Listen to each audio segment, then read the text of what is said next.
네, 소모학입니다. 오늘 훌륭한 발표를 해주신 두 분 발제자의 내용에 대해서 전적으로 동의를 하고요.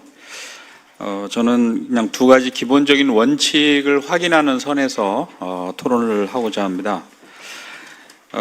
모두 다 아시다시피 검찰개혁의 완성은 수사 기소의 완전한 분리에 있습니다. 그러기 위해서는 보안 수사권을 폐지해야 됩니다. 검찰의 보안 수사권을 남겨두는 것은 결국 위험한 불씨를 남겨두는 것과 마찬가지다 이렇게 생각을 합니다. 이 불씨가 우리가 모르는 사이에 서서히 번져가지고 나중에는 온 산을 홀라당 태우는 이런 위험을 남겨두게 되는 것이죠. 우리가 검찰이 이런저런 이유를 들어서 보안 수사권이 필요하다고 주장하는 근본적인 이유는 그것을 핑계로 해서 현재 검찰 조직에 있는 수사 조직, 인력, 예산 이것을 쥐고 있겠다 이런 의미입니다. 그런데 우리가 법적으로 검사에게서 수사권을 배제하는 것도 중요하지만 차제의 검찰 조직에서 수사 조직이나 인력, 예산을 잘라내는 것도 굉장히 중요합니다. 우리가 외국 선진국 검찰청에서 수사 인력을 주지 않는 이유는 비록 일부 국가에서 검사가 법적으로 수사권을 가지고 있지만 사실상 수사를 못하도록 하기 위해서 그런 것이거든요. 우리가 보안 수사권을 핑계로 검찰 조직에 많은 수사 인력과 조직과 예산을 남겨두게 되면 언젠가는 이 공소청이 현재 검찰청과 같은 조직으로 부활을 하게 됩니다. 그래서 차제에 우리가 형사소송법에서 권한을 배제하는 것과 동시에 앞으로 공소청에는 검사를 도와서 기소 업무에 종사하는 일부 이 검찰청 이 공무원을 남겨두는 것 외에는 전부 다 중수청이라든가 국가수사본부로 수사 인력을 전부 다 빼내서 정리를 해야 됩니다. 이건 반드시 해야 될 중요한 과제다 이런 말씀을 드리고요.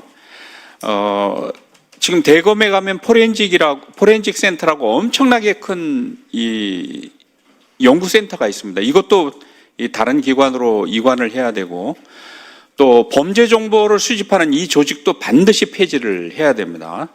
그런 차원에서 저는 이 보안 수사권을 요번에 완전히 정리를 해야 된다는 말씀을 드리고, 두 번째는 검사들이 이런저런 5만 가지 이유를 들어서 보안 수사권이 필요하다 이렇게 이유를 대지만 현실적으로 검사들은 보안 수사를 하지 않습니다.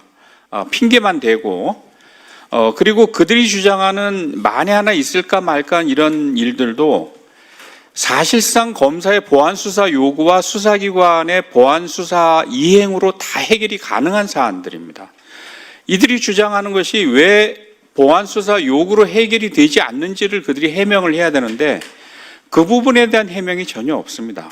외국 어느 선진국 가더라도 검사의 기소권과 보안 수사 요구, 그 다음에 수사기관의 보안 수사 이행으로 모든 문제가 다 해결이 되고 아무 문제 없이 차질 없이 이 수사와 기소가 이루어지고 있습니다. 그래서 우리가 형사법을 앞으로 정비하는 과정에서 보안 수사 요구가 차질 없이 이행될 수 있도록 제도를 정비하면 된다.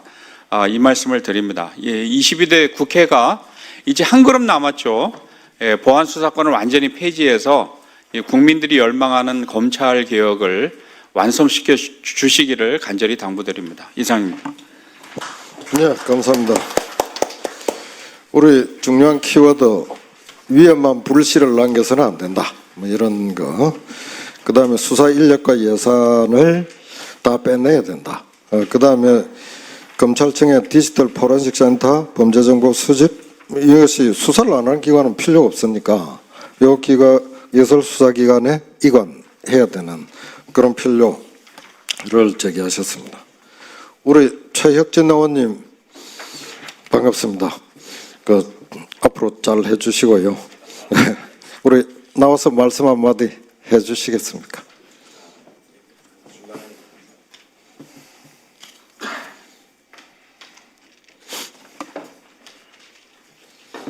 네, 이런 귀한 자리에 함께 하게 돼서 정말 대단히 감사하고요. 제가 원래 잡혀있던 일정이 있어가지고 좀 늦게 왔습니다. 그 형사소송법 개정을 통해서 검찰 개혁을 이제 마무리해야 되는데, 저도 어쨌든 지금 검찰의 보안 수사권은 완전히 폐지되는 게 맞다라고 생각을 하고 있고, 보안수사 요구권은 이제 국민의 인권 증진을 위해서라도 필요하다라고 생각을 하지만 보안수사 요구권조차도 남발되는 사례들을 최근에도 많이 보고 있습니다. 그러니까 지난 윤석열 정부 때 국민의힘 관련 정치인들에 대한 경찰에서 이제 기소 의견으로 송치가 된 것을 계속 보안 수사를 요구하면서 시간을 끌고 결국 지방선거 이후까지 기소 여부를 갖다 밀어버린 케이스를 제가 법사위에 때도 얘기를 했는데 그런 일을 통해서 이제 보안 수사 요구권조차도 악용되는 케이스들을 좀 보고 있어서 저는 이제 어쨌든지 간에 초창기에 민주당이 얘기한 것처럼 보안 수사 요구조차도 제3의 기구에서 심의하는 그런 절차가 좀 필요하지 않을까. 저는 뭐 건익이라든가 이런 제3의 기구 내에 관련 기구를 둬서 보안 수사가 요구를 있을 경우에 그게 정말 타당한 요구인지 지금 당장 기소해도 됨에도 불구하고 일부러 사건을 왜곡하기 위해서 남발되는 것인지를 좀 객관적으로 들여다보는 장치가 있어야 되지 않을까라는 생각들을 좀 하게 되고요.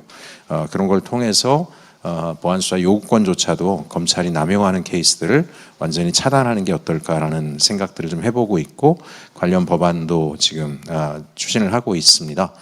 어쨌든 초기에 민주당 내부에서 제3의 기구 국가수사위원회라든가 이런 것들을 하려고 했던 취지도 그런 취지라고 보는데 다만 정부기구가 새롭게 만들어지고 이렇게 된 것에 대한 정치적 부담 때문에 아마 그 논의가 중단이 된 것으로 알지만 기존의 국민 인권을 위한 기구를 통해서도 할 수 있기 때문에 얼마든지 방안을 좀 찾을 수 있지 않을까라는 생각들을 좀 하고 있어서요.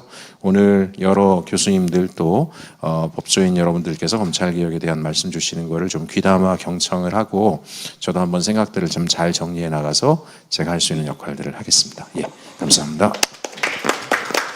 예, 의원님 잠깐 마이크 잡아주시고요. 여기 보면 무소속 국회의원이라고 되어 있는데 무소속이 맞아요? 예, 무소속입니다. 아니 그 국민 소속이라든지 소속이 없는 것이 아니라 더 적극적인 소속을 예. 주장해서 네네. 국민의 뜻에 맞는 예. 좋은 의전 활동을 해주시기 바랍니다. 알겠습니다. 열심히 하겠습니다. 예, 다음에 오병두 교수님.